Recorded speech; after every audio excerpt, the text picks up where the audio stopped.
नमस्कार साथियों, आज हम लोग बात करते हैं एक नए केस पे जो कि मीडिया चैनल की सुर्खियों पे बना हुआ है। उस केस का नाम है चंद्रशेखर रावण वर्सेस रोहिणी घाबरी।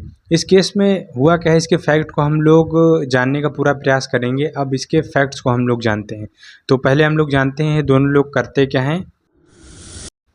तो जो चंद्रशेखर रावण हैं, ये हैं नगीना सीट के सांसद। हाल ही में जो पिछले साल लोकसभा इलेक्शन हुए थे, उससे ये नगीना सीट के सांसद चुने गए थे और इनकी एक खुद की पार्टी है और ये भीम आर्मी के लीडर, ऐसा इनका कहना है। और जो रोहिणी घाबरी हैं, वे इंदौर की रहने वाली हैं और उनके पिता सफाई कर्मचारी हैं। उनको 1 करोड़ रुपए की स्कॉलरशिप मिली थी, जिसके वजह से वे पीएचडी करने गई थी स्विट्ज़रलैंड। तो अब हम लोग आते हैं दूसरे फैक्ट पे। दूसरा फैक्ट ये है कि कब, कहाँ और कैसे ये दोनों लोग मिले। तो जब रोहिणी घाबरी स्विट्ज़रलैंड से लौट के आती हैं दिल्ली में, तो तब दिल्ली में मुलाकात होती है। अब ये फैक्ट क्लियर नहीं है कि किस पर्पज़ की वजह से होती है। तो दिल्ली में मिलते हैं और ये 2-3 दिन बिताते हैं साथ में, और उसके बाद ये चंद्रशेखर रावण उनको उनके घर इंदौर छोड़ने जाते हैं।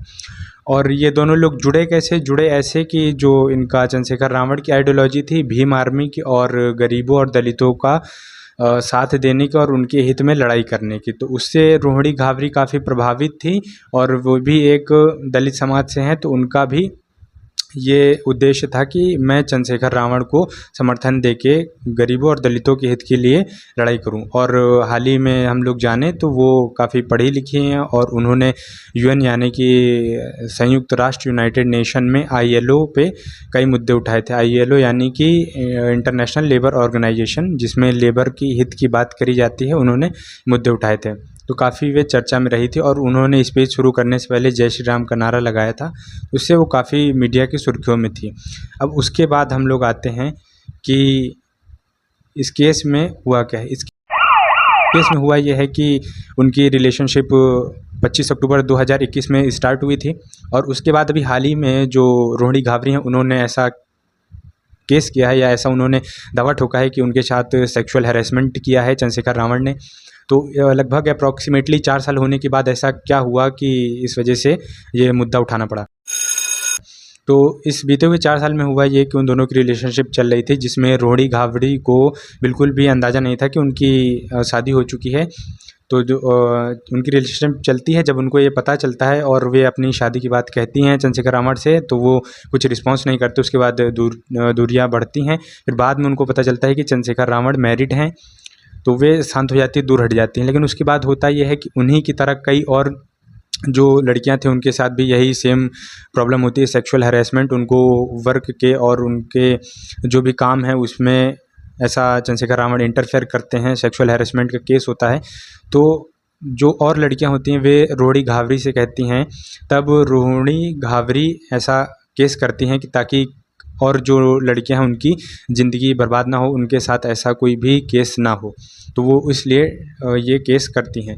और उनका कहना ये है कि अगर मेरे पास कोई सबूत ना होता तो ये केस दब जाता, क्योंकि उनका कहना है कि उनको डराया धमकाया गया है और उनके पास फ़ोटो वीडियोज़ थे, जिसके कारण उन्होंने ये दावा ठोका है कि अगर मेरे पास सबूत ना होते तो कोई मेरी बात को मानता भी नहीं।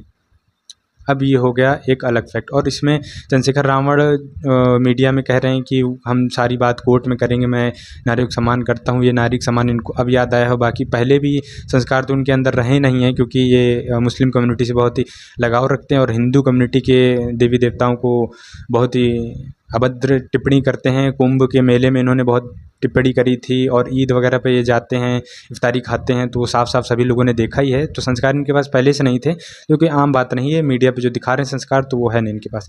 अब कंक्लूज़न पे आते हैं हम लोग कि इस केस में बृजभूषण शरण सिंह का क्या रोल है, वे किस लिए इस पे मीडिया में ये आवाज़ उठा रहे हैं। पहला फैक्ट तो ये है कि जब उनके ऊपर एलिगेशन लगे थे सेक्सुअल हैरेसमेंट को लेके, जब वो रेसलिंग के मैनेजर थे, उस टाइम पे हेड थे रेसलिंग के, तो विनेश फोगाट और बजरंग पुनिया जैसे कई लोगों ने मिलके इनके बृजभूषण शरण सिंह पे केस ठोका था कि ये सेक्सुअल हैरेसमेंट किया है इन्होंने। तो उस टाइम पे चंद्रशेखर रावण जाते हैं जंतर मंतर पे, जहाँ धरना चल रहा होता है। कौन कर रहा होता है? विनेश फोगाट और बजरंग पुनिया की पूरी टीम कर रही होती है। तो चंद्रशेखर रावण को पता होता है कि पॉलिटिकली सब रचा हुआ षड्यंत्र है, फिर भी वे काफ़ी ज़ोर शोर दे के उस पे जाते हैं। उसमें समझ लीजिए चिंगारी देने का काम करते हैं वो पूरा, और काफ़ी टिप्पणी करते हैं और बोलते हैं कि अगर मेरा बस चले तो मैं उनको घसीट के ले आऊँ।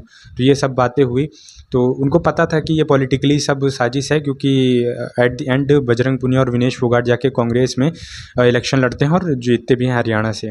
तो इसलिए ब्रिजभूषण शरण सिंह ने बदला तो नहीं कहेंगे, उन्होंने न्याय दिलाने की ही बात कही है, कि क्योंकि उन्होंने वो शांत रहे जब तक कोर्ट का आदेश नहीं आया। कोर्ट ने उनको सही साबित नहीं कर दिया, उनके ऊपर जो केस था उसको गलत करार दिया गया, जो कि फेक एलिगेशन थे।